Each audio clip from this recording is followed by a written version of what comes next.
Mula 2018 hanggang 2024, wala ko ini-intake kahit isang maintenance. Dahil dun sa ginagawa kong magandang plan diet. Tanong lang po kay healthy.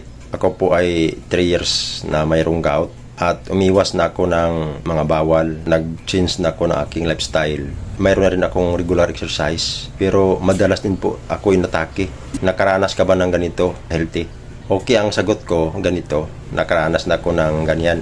Mula 2018 hanggang 2024, wala ko ini-intake kahit isang maintenance. Dahil dun sa ginagawa kong magandang plan diet. Pagdating na katapusan ng 2024, yun na.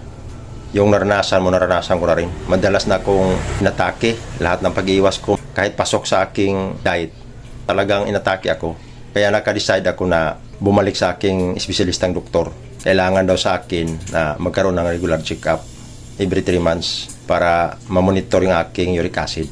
Mainam para sa'yo, lalapit ka ng espesyalistang doktor, yung pong rheumatologist, para may guide po yung kalagayan mo. Yun lang po, sana po nakatulong. Maraming salamat po sa inyong panonood. Maraming salamat sa Diyos.